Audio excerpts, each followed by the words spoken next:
कृषि कानून को लेकर घमासान जारी है। 56 दिन से किसान दिल्ली से सटी सीमाओं पर डटे हुए हैं। आज किसानों और सरकार के बीच 10वें दौर की बातचीत होनी है, जिसमें एक बार फिर गतिरोध को खत्म करने की कोशिश की जाएगी।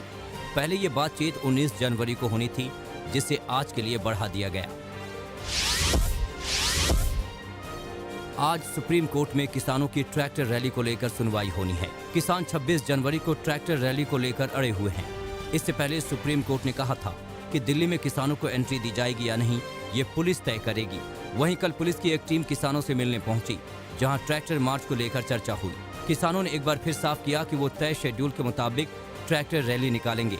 वहीं पंजाब आम आदमी पार्टी ने भी ट्रैक्टर रैली में शामिल होने का ऐलान किया है।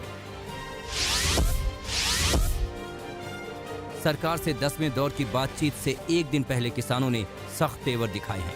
किसानों ने 23-24 जनवरी को किसान संसद का आयोजन करने का ऐलान किया। ये आयोजन सिंघू बॉर्डर के पास गुरु तेग बहादुर मेमोरियल में किया जाएगा। इसमें आंदोलन से जुड़े सभी मुद्दों के अलावा MSP पर भी बात होगी। सुप्रीम कोर्ट के कुछ रिटायर्ड जज, कुछ पूर्व सांसद, पत्रकार पी साईनाथ, सामाजिक कार्यकर्ता मेधा पाटकर, सीनियर एडवोकेट प्रशांत भूषण इसमें शामिल होंगे। किसान आंदोलन का हल निकालने के लिए सुप्रीम कोर्ट के लिए तैयार की गई कमेटी की कल पहली बैठक हुई, जिसमें आगे की रणनीति को लेकर मंथन किया गया। कमेटी सदस्यों का कहना है कि वो हर पक्ष की बात सुनेंगे। जो कानून के विरोध में है और जो पक्ष में है, सभी की बात सुनी जाएगी। अब इस कमेटी की किसानों के साथ पहली बैठक 21 जनवरी को होगी। किसान आंदोलन को लेकर कांग्रेस ने सरकार की घेराबंदी शुरू कर दी है। राहुल गांधी ने प्रेस कॉन्फ्रेंस कर मोदी सरकार पर जमकर निशाना साधा। कांग्रेस की ओर से एक बुकलेट जारी की गई, जिसका नाम खेती का खून रखा गया। राहुल ने कहा कि बीजेपी किसानों को बेवकूफ नहीं बना सकती। किसानों को जाता था, मजदूरों को जाता था, मिडिल क्लास को जाता था, गरीबों को जाता था। कैसे? एक पूरा ढांचा था। कांग्रेस के हमलों के बीच बीजेपी ने पलटवार किया। बीजेपी ने कांग्रेस को 84 के दंगों की याद दिलाई। वहीं कांग्रेस पर किसानों को भड़काने का आरोप लगाया। वहीं चीन और पाकिस्तान के मुद्दों पर कांग्रेस को घेरने की कोशिश की।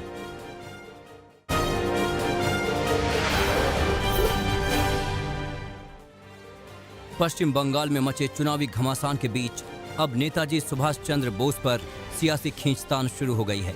बीजेपी ने नेताजी के जन्मदिन को पराक्रम दिवस के रूप में मनाने का ऐलान किया है। इसे लेकर केंद्र सरकार ने गैजेट नोटिफिकेशन जारी किया। 23 जनवरी को कोलकाता के विक्टोरिया हॉल में प्रधानमंत्री का कार्यक्रम होगा, जिसमें ममता बनर्जी को भी न्योता दिया गया है। मोदी सरकार के ऐलान को टीएमसी ने पूरी तरह से बीजेपी की सियासी चाल बताया। ममता ने कहा कि बीजेपी को चुनाव के वक्त नेताजी की याद आई। टीएमसी ने 23 जनवरी को राष्ट्रीय अवकाश की मांग की। वहीं पुरुलिया की रैली में ममता ने बीजेपी को माओवादियों से ज्यादा खतरनाक बताया। पश्चिम बंगाल में राजनीतिक हमलों का दौर जारी है। मिदनापुर में शुभेंदु की रैली में शामिल होने जा रहे काफिले पर बम से हमला हुआ, जिसमें बीजेपी के कई कार्यकर्ता घायल हो गए। बीजेपी ने टीएमसी पर हमले का आरोप लगाया। इससे पहले शुभेंदु की कोलकाता रैली में भी पत्थरबाजी हुई थी। 29 जनवरी से शुरू हो रहे संसद के बजट सत्र में प्रश्नकाल को बहाल कर दिया गया है। राज्यसभा में सुबह 9 बजे से 10 बजे तक, तो लोकसभा में शाम 4 बजे से 5 बजे तक प्रश्नकाल होगा। राज्यसभा सत्र की कार्यवाही सुबह 9 बजे से दोपहर 2 बजे तक चलेगी, जबकि लोकसभा की कार्यवाही का समय शाम 4 बजे से रात के 9 बजे तक होगा। देश में सबसे सस्ते खाने के लिए मशहूर संसद की कैंटीन की थाली महंगी होने वाली है। सरकार ने इसे मिलने वाली फूड सब्सिडी को खत्म कर दिया है। सरकार के इस फैसले के बाद अब संसद के सदस्यों, स्टाफ और बाहरी लोगों को सामान्य रेट पर खाना मिलेगा। इससे हर साल 17 करोड़ रुपए की बचत होगी। 2019 में विंटर सेशन के दौरान स्पीकर ओम बिरला ने यह सुझाव दिया था। इसके बाद सभी सांसदों ने तय किया था कि वो कैंटीन में किसी भी तरह की सब्सिडी का फायदा नहीं लेंगे। उत्तर प्रदेश विधान परिषद चुनाव मैदान में उतरे निर्दलीय 13वें प्रत्याशी महेंद्र चंद्र शर्मा का पर्चा खारिज हो गया है। महेंद्र चंद्र का पर्चा खारिज होने के बाद अब तय हो गया है कि बीजेपी के 10 उम्मीदवार विधान परिषद जाएंगे, जबकि समाजवादी पार्टी के भी दोनों प्रत्याशियों का निर्विरोध चुना जाना तय है। विधान परिषद में 12 सीटों के लिए हो रहे चुनाव में उस समय मुकाबला रोचक हो गया था, जब 13वां नामांकन महेंद्र चंद्र शर्मा ने दाखिल कर दिया था। जम्मू कश्मीर में गुपकार गठबंधन को पहला बड़ा झटका लगने जा रहा है। पीपल्स कॉन्फ्रेंस के नेता सज्जाद लोन ने पीपल्स अलायंस गुपकार डिक्लेरेशन से बाहर होने का फैसला किया है। सज्जाद लोन ने फारूक अब्दुल्ला को खत लिखकर इसकी जानकारी दी। सज्जाद ने गुपकार के सहयोगी दलों पर विश्वास का उल्लंघन करने का आरोप लगाया।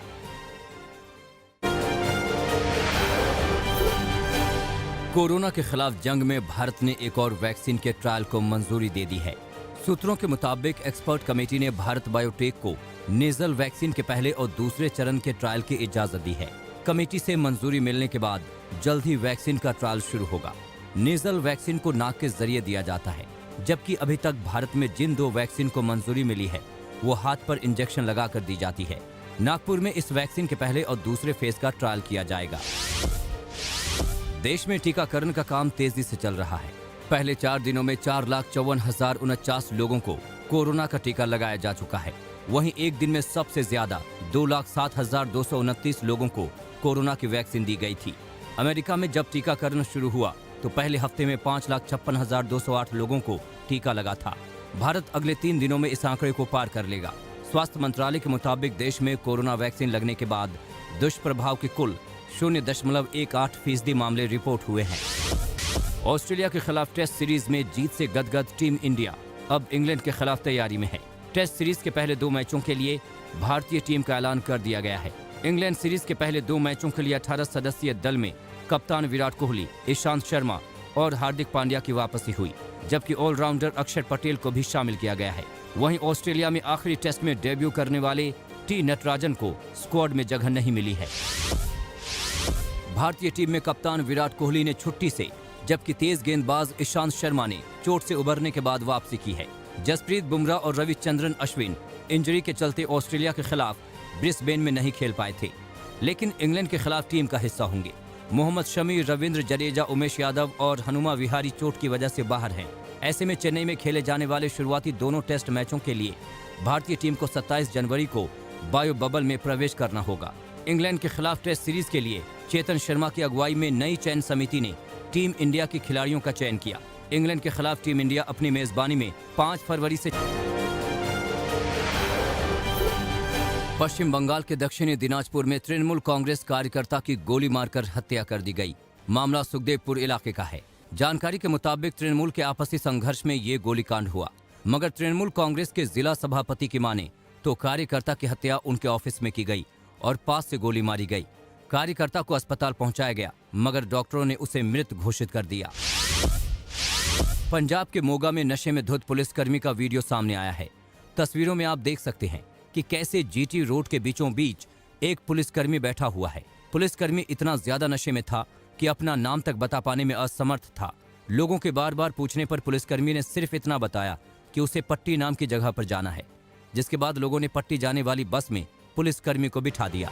पुलिसकर्मी का वीडियो वायरल होने के बाद लोग यही कह रहे हैं कि जब पुलिसकर्मी खुद ही सुरक्षा नहीं कर सकता तो समाज की क्या सुरक्षा करेगा। बिहार के जमुई में एक शख्स का शव लटकता हुआ मिला है। मामला कल्याणपुर के वार्ड नंबर 21 का है। जानकारी के मुताबिक युवक एक शख्स के घर में काम करता था।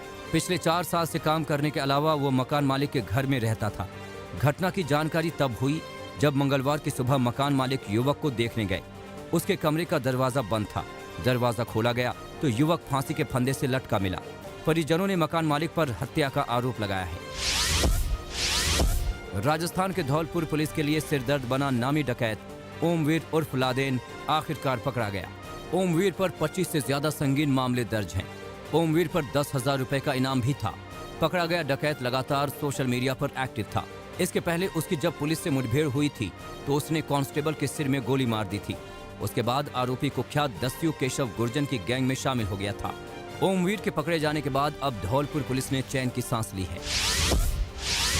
लखीसराय में जबरदस्ती शादी करने के लिए अपहरण किए गए युवक को पुलिस ने कुछ ही घंटों में छुड़ा लिया। मामला सूर्यगढ़ा थाना क्षेत्र के खर्रा गांव का है। यहां 3 कुख्यात अपराधी समेत 5 लोगों ने युवक का अपहरण किया था। पुलिस ने 5 आरोपियों को गिरफ्तार कर लिया है। पुलिस के मुताबिक अपहरणकर्ताओं ने युवक की जमकर पिटाई भी की। पुलिस ने आरोपियों के पास से वो गाड़ी भी जब्त की है जिससे युवक का अपहरण किया गया था। मध्य प्रदेश के आगर मालवा में पुलिस ने एक मनचले को जबरदस्त सबक सिखाया। तस्वीरें देखिए। सरे बाजार कान पकड़कर चल रहा ये आरोपी एक लड़की को पिछले 11 साल से परेशान कर रहा था। लड़की की शिकायत पर पुलिस ने कार्रवाई की और इसे पकड़कर सरे बाजार ऐसे घुमाया ताकि लड़कियों को छेड़ने वालों को सबक मिले। मथुरा में पुलिस ने अवैध हथियार फैक्ट्री का भंडाफोड़ किया है। मामला बरसाना थाना क्षेत्र का है। पुलिस को सूचना मिली थी कि मेहरौली रोड पर अवैध तौर पर हथियार बनाने की फैक्ट्री चल रही है। पुलिस ने यहां छापेमारी की तो पुलिस को कई अधबने तमंचे, कारतूस और अवैध हथियार बनाने का सामान मिला है। पुलिस ने हथियार बनाने वाले 2 आरोपियों को गिरफ्तार किया है। इन आरोपियों के पास से भी कई हथियार मिले हैं। पुलिस पूरे मामले की तफ्तीश में जुट गई है। बिहार के दरभंगा में पुलिस ने भारी मात्रा में विदेशी शराब बरामद की है। मामला लहरियासराय थाना क्षेत्र का है। यहाँ अभंडा मोहल्ले में शराब का धंधा चल रहा था। पुलिस ने यहाँ 3 घरों में छापेमारी की तो पुलिस को भारी मात्रा में विदेशी शराब मिली। घरों से पुरुष पुलिस के आते ही चंपत हो गए, मगर पुलिस ने 2 महिलाओं को गिरफ्तार कर लिया है। पुलिस अब जांच में जुट गई है कि शराबबंदी के बावजूद सैकड़ों बोतल शराब यहाँ कहां से आई और ये शराब का चोरी छिपे व्यापार कब से चल रहा है। उत्तर प्रदेश के भदोही में पुलिस और आबकारी विभाग की टीम ने संयुक्त छापेमारी करते हुए 2000 लीटर शराब बनाने का केमिकल बरामद किया है। पुलिस को सूचना मिली थी कि औराई थाना क्षेत्र के बारीपुर में अवैध शराब बनाई जा रही है। पुलिस ने छापा मारा और अवैध तौर पर शराब बनाने वाले 4 आरोपियों को गिरफ्तार कर लिया। पुलिस के मुताबिक शराब बनाने का जितना केमिकल मिला है उसकी कीमत करीब 21 लाख है। पुलिस के मुताबिक इस केमिकल से शराब बनाकर ये आसपास के जिलों में तस्करी करते थे। पंजाब के फरीदकोट में नाजायज संबंध के शक के आधार पर एक युवक को मौत के घाट उतार दिया गया। मामला कोटकापुरा के गांव खारा का है। बताया जा रहा है कि हत्या को 3 लोगों ने अंजाम दिया, जिसमें एक महिला भी शामिल है। तीनों आरोपी फरार हैं।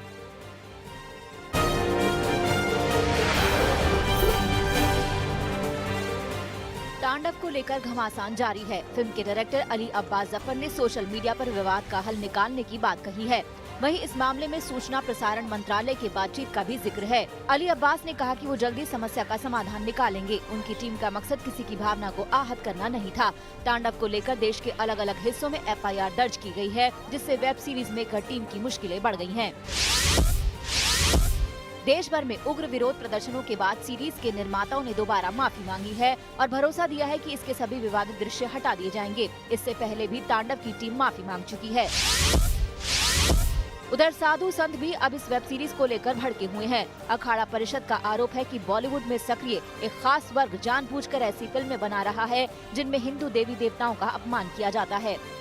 कि उनके मन की अभी भी जो मनोवृत्ति हो साफ नहीं है।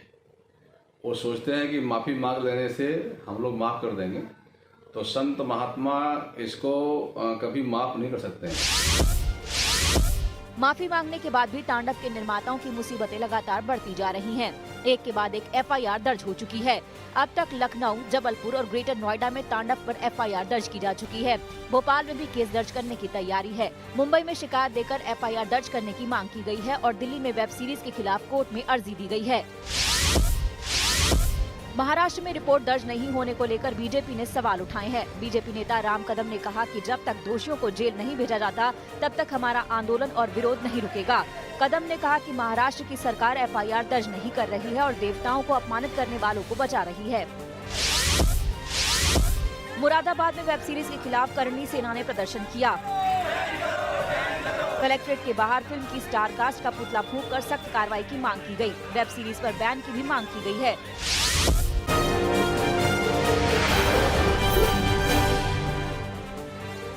आज अमेरिका के नए राष्ट्रपति जो बाइडेन शपथ लेने वाले हैं, जिसकी सारी तैयारियां हो गई हैं। बाइडेन के शपथ ग्रहण समारोह में आम लोगों की नुमाइंदगी और उनके सम्मान के लिए कैपिटल कॉम्प्लेक्स के नेशनल मॉल एरिया में 2 लाख अमेरिकी झंडे लगाए गए हैं। महामारी और सुरक्षा एहतियात के चलते सीमित संख्या में मेहमानों को बुलाया गया है। हर बार की तरह नागरिकों और समर्थकों की भीड़ इस बार देखने को नहीं मिलेगी। उपराष्ट्रपति का पद संभालने के एक दिन पहले कमला हैरिस ने ट्विटर पर वीडियो जारी कर समर्थकों को धन्यवाद दिया। वीडियो में कमला ने कहा, अब किए गए वादों को पूरा करने और काम करने की बारी है। वहीं जो बाइडेन ने यूरोप और ब्राजील से आने वाले लोगों पर लगाई गई पाबंदी को और बढ़ाने की बात कही है। कोरोना मामलों के चलते ये फैसला लिया गया है।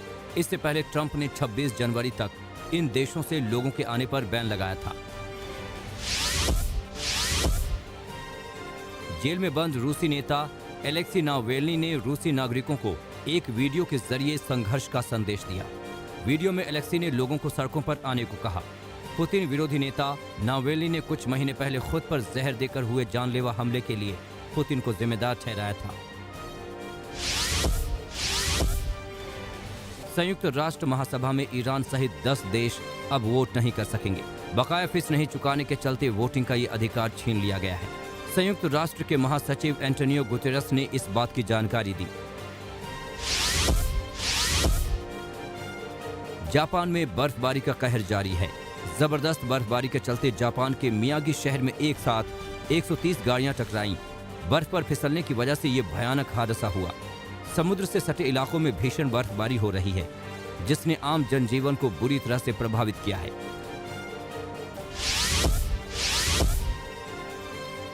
अल्जीरिया के एन सेफरा रेगिस्तान में कुदरत का अद्भुत नजारा देखने को मिला, जहां रेगिस्तान पर बर्फ की चादर दिखी। यहां -3 डिग्री सेल्सियस तक तापमान पहुंचा। 42 सालों में सिर्फ 3 बार यहां बर्फबारी हुई है। नमस्कार, मैं हूं अंजना ओम कश्यप। हमें उम्मीद है ये वीडियो आपको पसंद आया होगा। लेटेस्ट खबरों के लिए यूं ही देखते रहिए आज तक, और इस वीडियो के पसंद आने पर लाइक, शेयर एंड सब्सक्राइब करना ना भूलें।